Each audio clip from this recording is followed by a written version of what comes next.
दादा, दादा, मला ओळखलंस का? मीही तुझी बहीण. वर्षानुवर्षे अंगणात 4 पवित्र पावलांचे ठसे उमटवत मी उभी असायचे.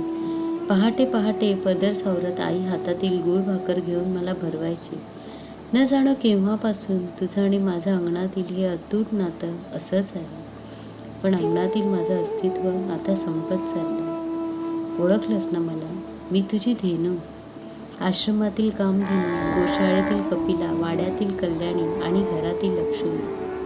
आई, माता, कपिला, गौतमी, सुरभी, नंदिनी, श्यामा, गौरी, गोपालिनी, गंगा, यमुना, राधा, कृष्णा, कल्याणी, कालिंदी, रोहिणी, कश्यपा, भक्ती, त्वरिता अशा अनेक नामांनी मी घराघरात, गुरुकुलात, कार्यशाळेत, आश्रमात सर्वच ठिकाणी होते रे. आज मात्र माझ्यातील या बहिणी हरवल्या आहेत. त्यांना शोधायला हवं.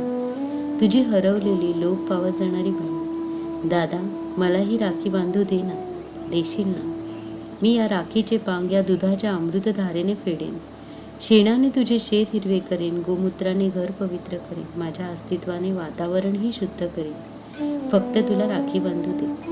माझ्या गळ्यातील घंटा किणकिण करत तुला दीर्घायुष्याचा आशीर्वाद देतील. माझे दूध तुझ्या लेकरांना सुदृढ करेल. मलाही राखी बांधू दे. देशील ना? तुझ्या देशातील देशी गाय. मला विसरू नकोस दादा, तुझी देशी गाय.